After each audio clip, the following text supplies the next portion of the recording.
드디어 요한복음 16장 됐습니다. 오늘 말씀의 제목이 세상은 우리를 어떻게 미워하는가, 이런 제목입니다. 요한복음 15장 후반부부터 16장 초반부를 보면 우리 예수님 믿는 그리스도인들, 우리 성경에 나오는 표현대로 하면 예수님의 제자들과 세상의 관계를 설명해 주고 있어요. 근데 이 세상과 그리스도인의 관계가 좋은 관계가 아닙니다. 불편한 관계입니다. 세상은 그리스도인들을 미워합니다. 그런데 그 미워하는 세상에 대해서 예수님께서 예수님을 믿는 제자들에게 어떻게 하라고 했는가 하면 15장 마지막 구절에 보면 증인이 되라 그랬어요. 그러니까 세상 사람들이 미워하는 근원이신 예수님을 소개하는 일을 하라고 그랬습니다.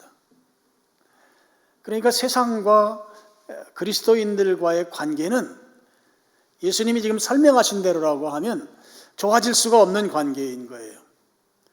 세상은 예수님을 미워하기 때문에 예수님 믿는 사람들도 같이 미워합니다.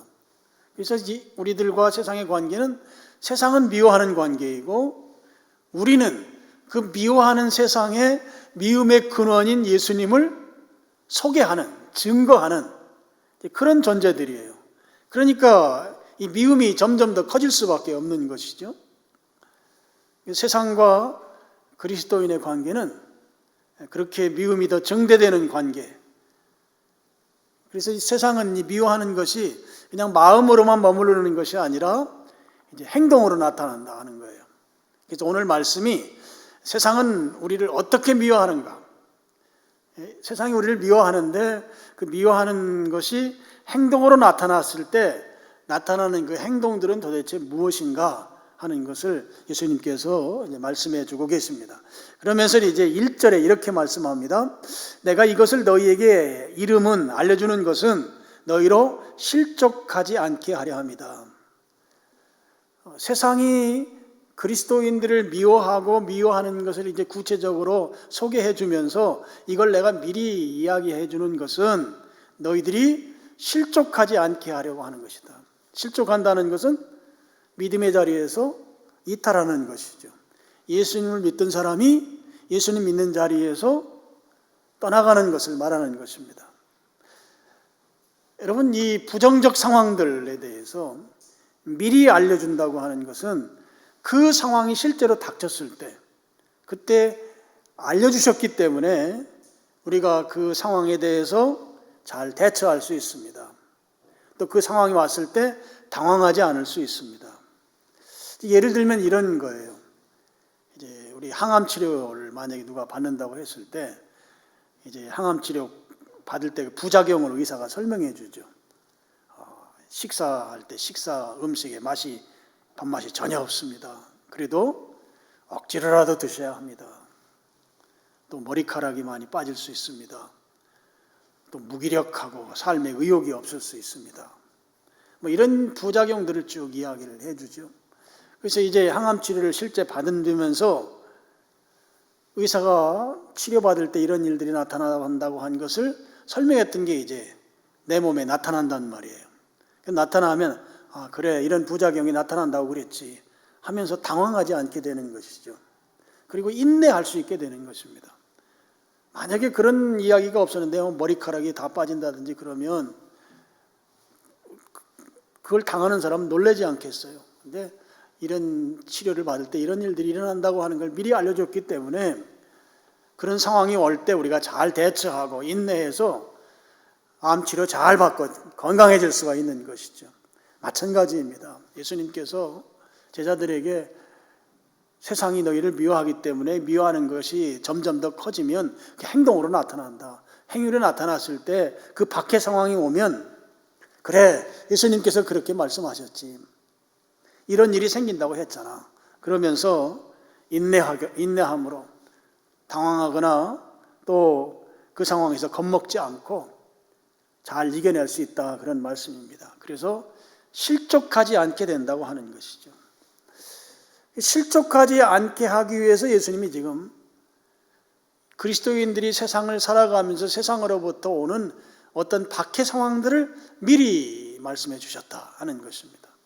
이제 2절 말씀이 구체적으로 그러면 세상은 어떻게 그리스도인들을 미워하는지, 그 미워하는 것을 행위로 나타내는지를 2절 말씀이 소개해 주고 있습니다. 2절, 사람들이 너희를 출교할 뿐만 아니라 때가 이르면 무릇 너희를 죽이는 자가 생각하기를 이것이 하나님을 섬기는 일이라 하리라. 구체적인 행동 두 가지가 나오고 있어요. 한 가지는 출교입니다. 출교. 이 출교라는 말은 유대인 사회로부터 쫓아내는 것을 말합니다. 유대인들을 언제 출교시키는가 하면 두 가지 케이스가 있어요. 우선은 그 유대인은 유대인 사회에 해를 끼치는 일 두 가지입니다. 한 가지는 전염병 같은 것이 있을 경우입니다. 특별히 이제 나병 같은 경우를 말하죠. 나병은 그냥 일반 병이 아니고 하나님의 저주에 의해서 생긴 병이라고 생각하기 때문에 나병에 걸리게 되면 성문 밖으로 쫓아내요. 출교시키는 것입니다. 이 전염병이 그 공동체 안에 전염되는 것을 막기 위한 그런 방안의 일환이라고도 볼 수 있겠습니다. 그리고 또 한 가지 경우에는 그들 유대인 사회의 법과 질서를 어기는 경우입니다. 그들이 지키고 있는 안식일 규례라든지 그들이 지키고 있는 율법이라든지 그들이 지키고 있는 장로의 전통이라든지 비성경적인 것들이긴 하지만 그런 것들까지 포함해서 그들의 질서를 어길 경우에 유대인들은 출교라고 하는 강력한 조치를 취한다고 하는 것이죠. 여러분, 유대 민족은 세계 어떤 민족과 다르게 이 공동체를 굉장히 강조하는 민족이에요. 다른 표현으로 하면 유대인들은 내 편을 아주 확실하게 가르는 민족이에요. 그래서 자기 편이면 아주 똘똘 뭉쳐서 자기들끼리 굉장히 단합하는 그런 민족이라고 볼 수 있습니다. 근데 그런 그 공동체성을 굉장히 강조하는 그 민족인데 그 공동체로부터 내쫓는 거예요. 이게 출교입니다. 그래서 출교를 당하게 되면 그동안 가지고 있던 공민권을 다 박탈당하는 것이죠. 이방인 취급을 합니다. 유대인들은 세계 민족을 둘로 나눈다고 제가 말씀드린 적이 있죠. 전 세계에 있는 사람들을 둘로 나눠요. 하나는 유대인들, 하나는 이방인입니다. 유대인들은 하나님이 선택한 민족, 선민의식이 아주 투철하죠. 그리고 나머지는 이방인들은 짐승처럼 취급해요. 개, 돼지처럼 취급해요. 사람 취급을 하지 않는다고요. 그렇게 나누면서 사는 민족이 유대인들입니다. 근데 그 공동체에서 내쫓는 거예요. 이게 출교입니다. 그러면 그들은 내쫓김 당하게 되면 유대인들과 사이에서 그 매매 행위 같은 것이 금지돼요. 그러니까 경제 생활을 할 수가 없어요. 그리고 유대인들이 가지고 있는 직업도 갖지 못합니다. 기존에 가지고 있던 직업도 빼앗기게 됩니다. 이게 직장을 잃는 거예요. 먹고 살 수가 없습니다. 결혼이 불가능합니다. 유대인들과 어떤 교제나 식사를 나눈다든지 친교 활동이 불가능합니다. 모든 관계가 다 단절되는 것이에요. 그러니까 살 수가 없는 상황이 되는 것이 바로 출교입니다. 그래서 유대인들은 출교당하는 것을 두려워했어요. 무서워했어요. 요한복음 9장에 그 내용이 나오는데 요한복음 9장 보면 나면서부터 맹인이었던 자를 예수님이 치료해주는 기적이 일어나는 내용이 소개되고 있습니다. 이제 거기에 보면 이제 그런 내용 나오죠.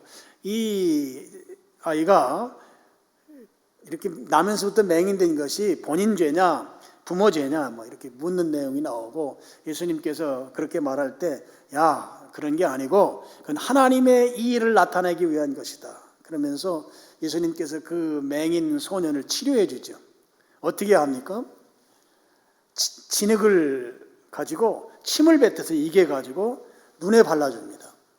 그리고 실로암 연못에 가서 씻으라고 이야기하는 거예요.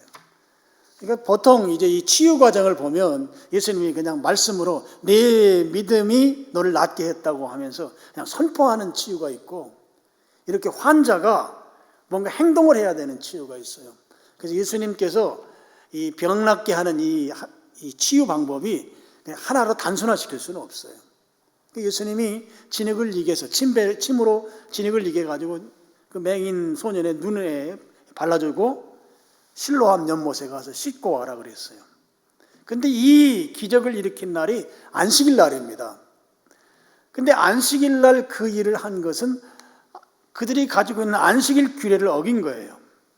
근데 안식일 규례 가운데는 농사 짓는 일과 연관된 그 금기들이 있어요. 근데 예수님께서 지금 하신 일 가운데 농사 짓는 일과 연관된 행위를 이제 어긴 것이 바로 침을 뱉어 진흙을 만든 것입니다. 침 뱉는 것이 안식일 규례를 어기는 조항이 있단 말이에요. 침을 뱉으면 땅이 이렇게 조금 파지잖아요. 눈에 보이지 않을 만큼 아마 파질 거예요. 그런데 그것은 이제 유대인 안식일 규례 건데 이 밭을 갈지 못하도록 되어 있습니다. 그것과 연관시켜서 땅이 파지는 거, 거기다 이제 진흙을 이겼으니까 이게 완전히 안식일 규례를 어긴 것이 되죠. 그리고 실로암 연못에 가라는 안식일 날 그들은 2000규빗 이상을 걸어가면 안 돼요.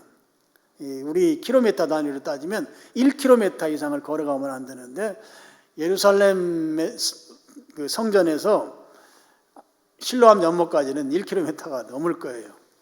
그러니까 그것도 안식일 규례를 어긴 것이 되는 것이죠. 그러니까 이제 당시에 안식일 규례를 철저하게 지키던 바리새인들이 그 맹인 소년의 부모를 부릅니다. 그러면서 이제 부모에게 묻는 거죠. 아들이 지금 안식일 날 예수님에 의해서 눈을 떴다는데 어떻게 해서 그렇게 보게 됐는지 한번 말해보라고 부모를 이제 취조하는 거예요. 그럴 때 이 아이의 부모가 그렇게 말합니다. 지금 그 아이가 보게 된 것, 그 아이는 내 아들인 게 분명한데 그 아이가 보게 된 것에 대해서는 본인한테 가서 물어보시오 이러는 거예요. 왜 이 부모가 자기 아들에게 그걸 물어보라고 했는가? 그 이유가 요한복음 9장 22절에 나오고 있습니다. 우리 같이 한번 스크린 보시고 읽어보겠습니다. 그 부모가 이렇게 말한 것은 이미 유대인들이 누구든지 예수를 그리스도로 시인하는 자는 출교하기로 결의하였으므로 그들을 무서워함이라라 그랬습니다. 유대교 지도자들, 특별히 바리새인들이 예수님을 메시아, 그리스도라 하고 믿는 자는 그 공동체에서 출교하기로, 쫓아내기로 이미 결정했기 때문에 맹인의 부모가 출교당할 것이 무서운 거예요. 그러니까 본인이 말해도 되는 것을 아들한테 가서 물어보라고 지금 대답했다. 그런 말씀인 것입니다. 맹인의 부모님이 자기 아들이 눈뜨고 지금 보게 된 상황을 모를 리가 없죠. 왜냐하면 실로암 연못에까지 가서 씻고 올 때 그 실로암 연못까지 가려면 누군가 가이드를 해서 가야 된단 말이에요. 아직까지는 맹인이기 때문에. 그러니까 부모가 다 알죠. 예수님에 의해서 눈이 뜨게 돼 있고 예수님의 말씀에 순종해서 우리 아들이 보게 됐다는 걸 다 알지만, 그리고 아들이 보게 됐으니 얼마나 부모 입장에서 좋겠어요. 그런데도 출교가 무서워서, 출교가 두려워서 그 말을 못했다고 하는 것입니다. 요한복음 12장 42절도 한번 같이 보시겠습니다. 시작. 그러나 관리 중에도 그를 믿는 자가 많되 바리새인들 때문에 드러나게 말하지 못하니 이는 출교를 당할까 두려워함이라. 관리들이라고 하면 유대교 지도층들입니다. 그런데 그들조차도 출교가 두려워서 공개적인 행보를 취하지 못했다 하는 것이죠. 그러니까 여러분, 출교당한다고 하는 것이 유대인 사회에서 보면 우리가 상상하는 그 이상으로 엄중하다고 하는 것을 알 수가 있습니다. 당시에 이제 출교는 크게 두 가지 종류가 있었다고 그래요. 하나는 이제 기한이 있는 출교입니다. 이걸 이제 히브리 말로 니두이라고 그래요. 니두이. 보통 한 달 정도 이렇게 이웃과 교류를 금지시키는 그런 출교였다고 그래요. 요즘 말로 하면 자가격리 비슷하게 그렇게 했던 출교가 있었고, 또 하나는 이제 헤렘이라고 부르는 영구적인 출교입니다. 지금 맹인의 부모가 두려워했고 유대인 관리들이 두려워하는 그 출교입니다. 예수님 당시에 예수님을 믿으면 유대인 공동체로부터 출교당하는 거예요. 그런데 그것이 영구적인 출교라는 것이죠. 그럼 영구적인 출교를 당하게 되면 도저히 살아갈 수가 없는 그런 상황이 당시 유대인 그 공동체성이라고 하는 그 독특한 문화 구조, 생활 구조를 가지고 있는 사회에서 출교당하면 제대로 먹고 살 수가 없는 그런 나락으로 빠지게 되는 그런 어려움이 당시에 이 출교라고 하는 것을 통해서 예수님 믿는 사람들이 세상의 그 미움이 그런 행위로 드러나서 어려움을 당하게 됐다고 하는 것을 이제 출교로 소개하고 있습니다. 그럼 오늘 이제 우리들을 보면 오늘 우리는 예수님 믿는 것 때문에 출교를 당하는 것과 같은 그런 어려움은 당하지 않습니다. 우리가 그런 어려움을 당하지 않기 때문에 성경에 나오는 출교가 그렇게 우리에게 느낌이 오지 않을 수 있어요. 그렇지만 우리의 선배 세대, 선조 세대로 조금만 올라가 보면 우리의 선배들은 신앙의 선배, 우리 부모님 세대만 해도 마찬가지죠. 예수님 믿는 것이 아주 어려운 가운데에서 박해를 당하면서 예수님 믿었어요. 그 선배 세대가 그렇게 출교에 가까운 그런 어려움들을 극복하고 그 상황들을 잘 인내하고 이겨내면서 예수 그리스도를 이 땅에 증거한 그 결과로 오늘 우리가 성경에 말하는 이런 출교 같은 고통을 겪지 않고 신앙생활을 할 수 있게 된 것이죠. 부모님 세대, 우리 선배 세대의 그 출교와 같은 그런 어려움들을 그분들이 인내했기 때문에, 그리고 그분들이 그런 인내 속에서 이 땅에 복음을 전했기 때문에 오늘 그의 후손으로 살아가는 우리는 그런 것 전혀 경험하지 않고도 신앙생활을 할 수 있는 그런 은혜를 지금 우리가 누리고 있다 하는 것입니다.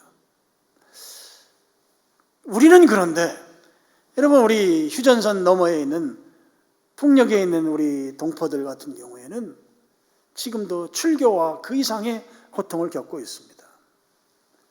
우리 북한 선교하는 선교사님들 이야기를 들어보면 북한에 있는 주민들이 중국이나 러시아에 돈벌이 나왔다가 우리 한국에서 파송한 선교사들을 이제 만나게 되면 그들이 예수님을 믿고 또 성경을 아주 조그만 칩에 담아가지고 다시 북한으로 이제 들어가는데 그 들어갈 때 철저하게 조사를 한다고 그래요. 그 조사를 하면 조사에서 남한 선교사를 만난 것만 조금이라도 증거가 나타나면 바로 정치범 수용소로 보낸다고 합니다. 아니면 아예 뭐 성경책을 소지했거나 그런 걸 가지고 있으면 총살을 하거나 순교를 당하는 것이죠. 그러니까 아주 지혜롭게 그 성경 관련된 것들을 이제 가지고 들어가는 것이죠. 가서 북한에 들어가서 예배를 드리고 복음을 증거하는. 근데 그것이 발각이 되면 정치범 수용소에 가서 온갖 고문을 당하고 그리고 가장 힘든 그런 삶으로 이 성경에 나오는 출교와 같은 그런 어려움들을 겪고 있는 것이 바로 우리 머리 위에 있는 북한에 있는 우리 동포들인 것이죠. 근데 오늘 우리는 어떻게 보면 그런 동포들을 가까이에 두고서 우리는 편안하게 신앙생활을 하고 있는 이 모습이 어쩌면 주님 앞에 우리에게 큰 사명으로 가져야 될 부분이 아닌가 그렇게 생각하게 됩니다. 여러분, 우리가 신앙생활을 하면서 가정에서 또는 직장에서 또 여러분이 소속되어 있는 그런 어떤 사회단체에서 예수님 믿는 것 때문에 소소하게 당하는 어려움은 있을 수 있습니다. 뭐 사람들이 따돌린다든지 아니면 뭐 어떤 어려움을 주는 그런 일들이 있을 수는 있지만 오늘 예수님께서 말씀하시는 것은 그런 것들 때문에 실족하지 말라는 거예요. 실족하지 말라. 신앙을 떠나지 말라는 것입니다. 특별히 우리가 유념해야 될 것은 우리 교회 안에서 당하는 시험이에요. 교회 안에서 당하는 어려움입니다. 우리 신앙생활 하다 보면 서로 사역 때문에 부딪힐 수 있고 견해 차이 때문에 서로가 의견이 다를 수 있어요. 그럴 때 그것으로 인해서 신앙의 길을 떠나는 실족하는 그런 일이 생기면 안 된다고 하는 것이죠. 우리는 지금 성경에 말하는 만큼의 출교와 같은 그런 어려움은 아니지만 그래도 소소한 어려움들이 예수님 믿는 것 때문에 있을 수 있어요. 집에서, 가정에서도 그럴 수 있고, 또 자녀들로부터 또 그런 일을 당할 수도 있고, 교회 안에서 믿음의 형제들 가운데서 그런 일을 당할 수 있지만, 오늘 예수님이 지금 강조하는 것은 그런 것 때문에 실족하면 안 된다, 그런 말씀인 것이죠. 그런 일이 실제적으로 있는 것이 세상이다, 이거 인정하고 그런 일 당할지라도 중요한 것은 믿음의 길을 떠나면 안 된다. 이게 바로 예수님이 우리에게 오늘 주는 교훈인 것입니다. 그 다음에 두 번째로, 세상이 미워해서 미움이 행동으로 나타나는 두 번째 것은 바로 16장 2절에 나오죠. 죽이는 자가 생각하기를 그랬어요. 순교할 것에 대한 말씀입니다. 사실 출교도 감당하기 어려운데 예수님께서는 세상으로부터 죽임을 당할 것에 대한 말씀을 하십니다. 그런데 오늘 성경에 보면 굉장히 충격적이죠. 죽이는 사람들이 생각하기를 뭐라고 그러는가 하면 2절 마지막에 보면 이것이 하나님을 섬기는 일이다. 예수님을 믿는 제자들을 죽이면서 그들이 하는 말, 유대인들이 하는 말이 이게 바로 하나님을 섬기는 일인다, 그렇게 여긴다고 하는 거예요. 그러니까 그들은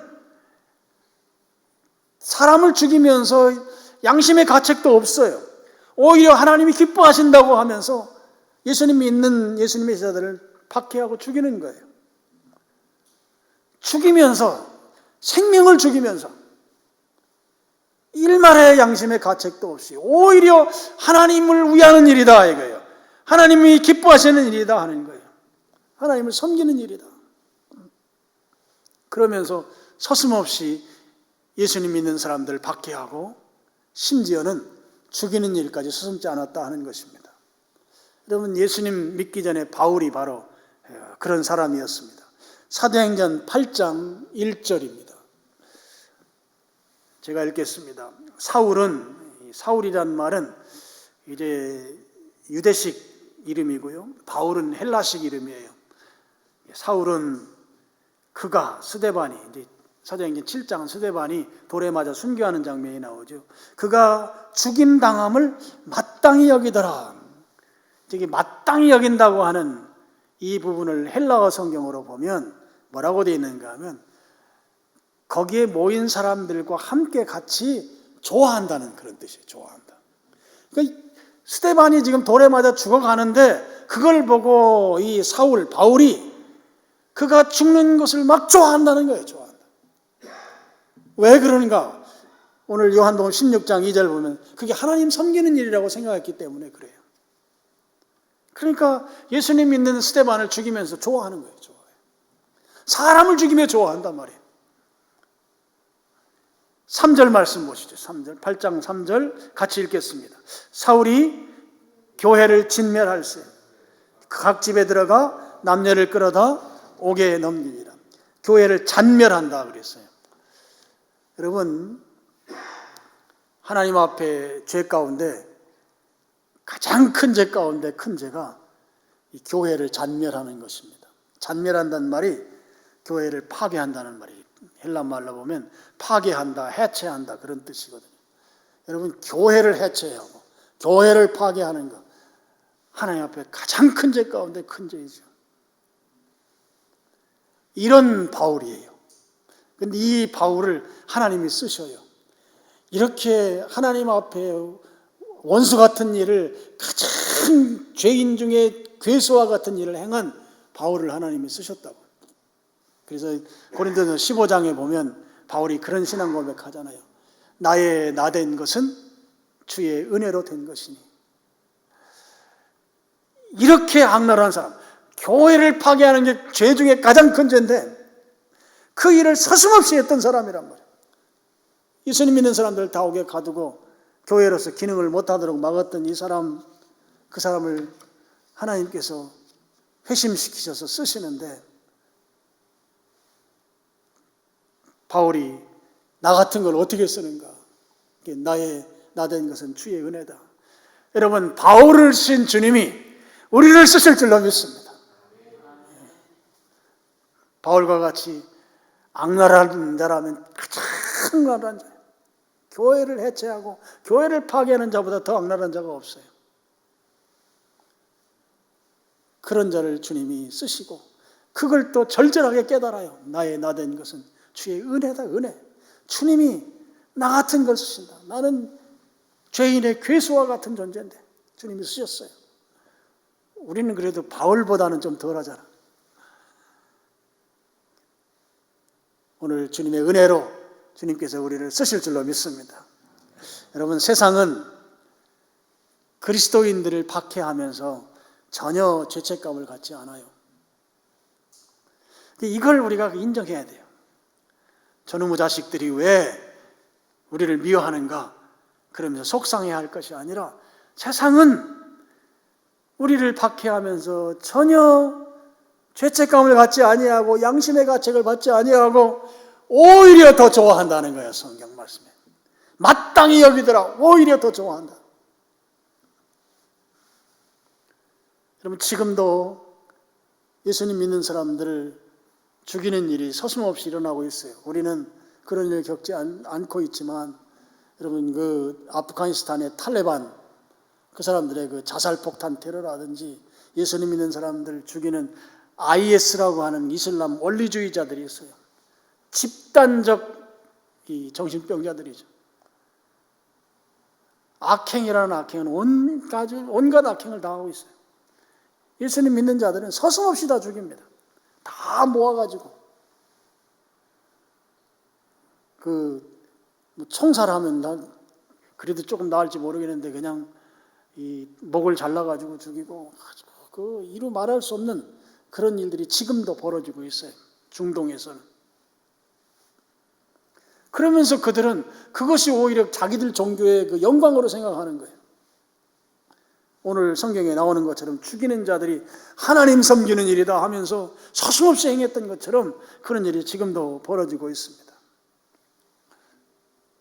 예수님께서 제자들이 순교할 것에 대해서 말씀하셨는데, 초대교회 전승들을 보면 오늘 요한복음을 기록한 사도 요한을 제외하고는 모든 제자들이 다 순교한 것으로, 물론 가룟 유다는 제외하고 그렇게 나오고 있습니다. 오늘 3절 말씀을 보겠습니다. 그들이 이런 일을 할 것은 아버지와 나를 알지 못합니다. 제자들이 세상으로부터 박해를 당하는 이유에 대해서 설명하고 있죠. 그들이 그런 일을 왜 하는가? 3절 말씀은 두 가지 의미가 있어요. 오늘 우리가 박해를 받고 어려움을 당하는 근본 원인이 무엇인지를 말씀해 주고 있습니다. 바로 아버지와 예수님을 알지 못하기 때문이다 하는 것이죠. 그러면서 동시에 또 한 가지 교훈은, 하나님과 예수님을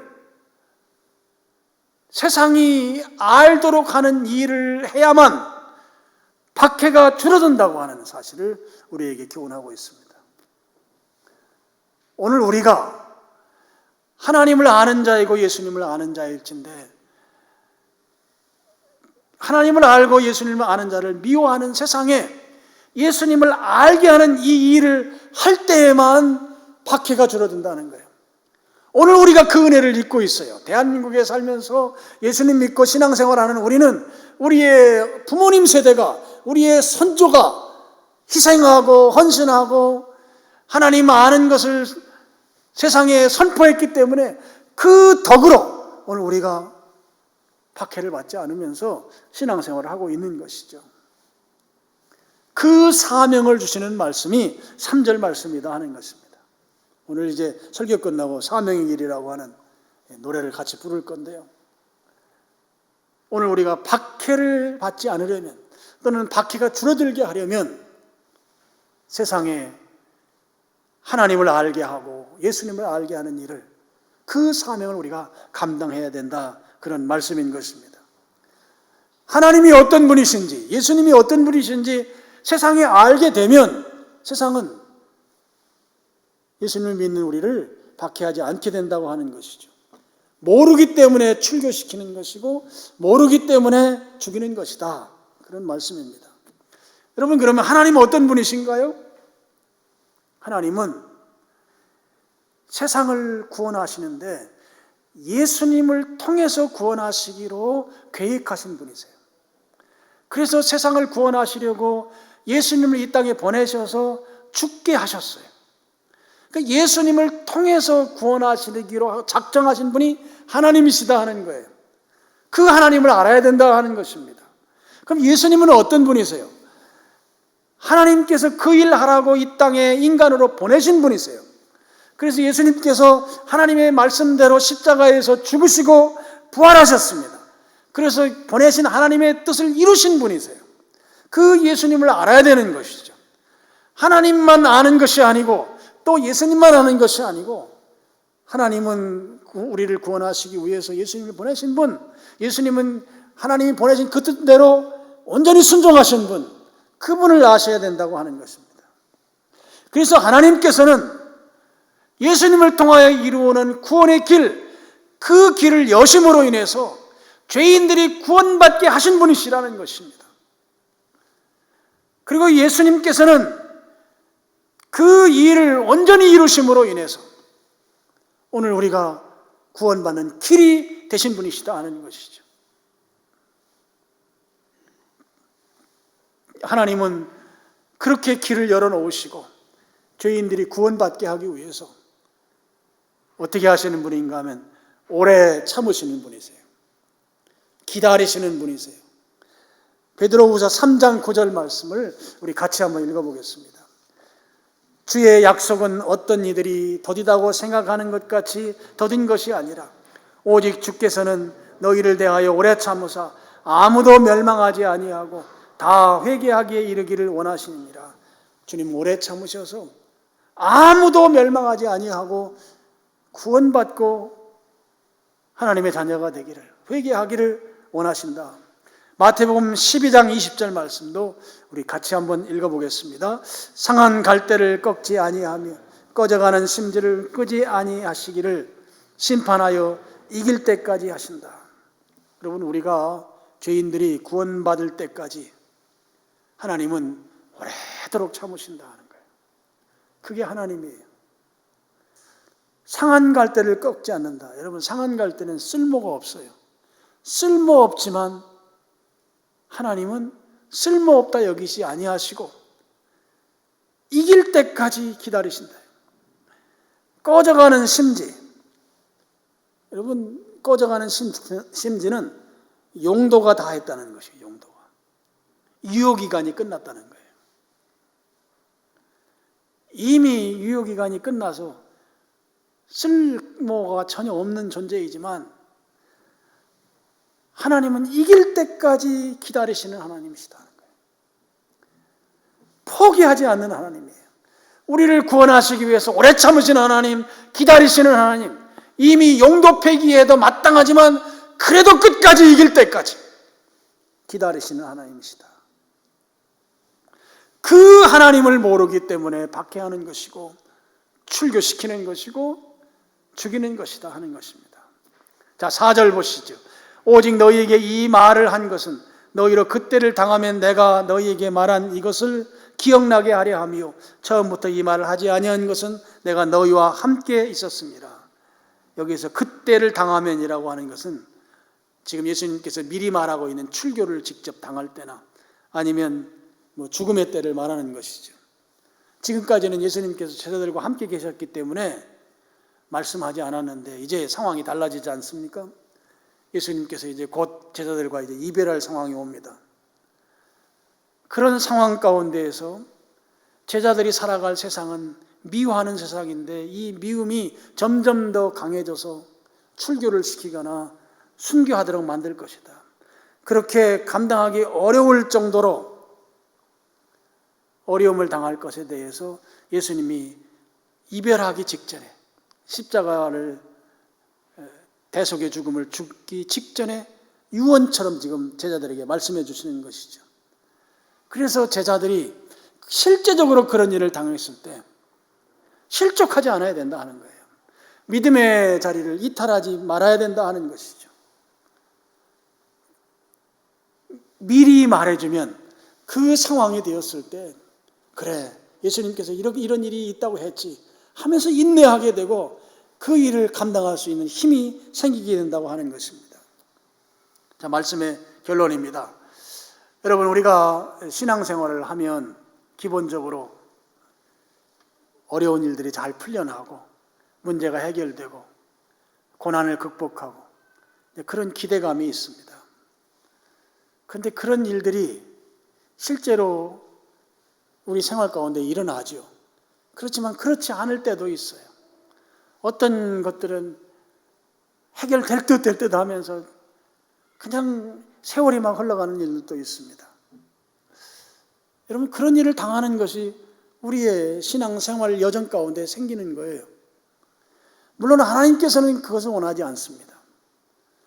하나님은 기본적으로 우리의 아버지이시기 때문에 부모의 심정이 다 똑같듯이 자녀가 잘 되기를 바라세요. 하나님은 우리가 잘 되기를 원하십니다. 어떤 부모가 자식이 잘못되기를 원하는 부모가 어디 있어요? 다 자식이 잘 되기를 원하는 그 부모 심정을 하나님은 똑같이 갖고 계시는 거죠.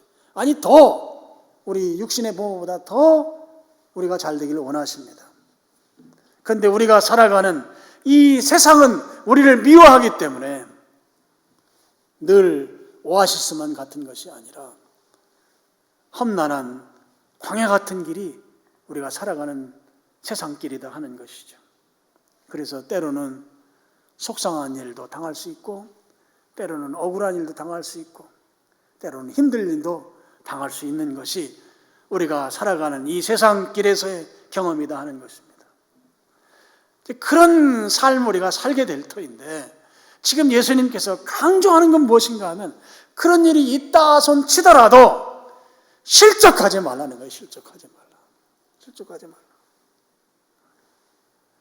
살다 보면 힘든 일 생기고 또 우리가 당하는 그 어려움이라고 하는 것이 때에 따라서는 믿음의 형제들로 인해서 당하는 어려움들이 있을 수 있어요. 그런 경우 우리가 감내하기 힘들 수 있습니다. 그럴지라도 실족하지 말아라. 믿음의 길을 떠나지 말아라. 이것을 예수님이 지금 제자들에게 미리 말씀해 주시는 거예요. 우리가 살아가는 세상은 원래 그런 거야. 나는 아버지이기 때문에 자식이 잘 되기를 정말 원해. 어떤 부모가 자식이 잘못되기를 원하는 부모가 있는가? 나는 너희 아버지이니까 잘 되기를 원한다. 그런데 우리가 살아가는 세상은 미워하는 세상, 그리스도인을 미워하기 때문에 여러 가지 어려운 일들이 생긴다. 그것 때문에 믿음의 길을 떠나면 안 된다 하는 거예요. 안 된다. 실족하지 말아라. 지금 예수님께서 오늘 우리에게 간곡하게 호소하는 것은 세상을 살아가면서 때에 따라서는 믿음 안에 있는 사람들에 의해서 실족할 만한 그런 어려움들을 겪을지라도 실족하면 안 된다 하는 것입니다. 안 된다. 여러분, 어떤 어려움이 있을지라도 예수님 꼭 붙들고 믿음의 길을 이탈하는 일은 결코 여러분 생애 가운데 있으면 안 되는 것입니다. 지금부터 주님이 부르시는 그날까지 이 믿음의 길을 굳굳하게 지켜나가는 여러분들 되시기를 주님의 이름으로 축원합니다. 기도하겠습니다. 아버지 하나님 감사합니다. 저희들 사랑해 주셔서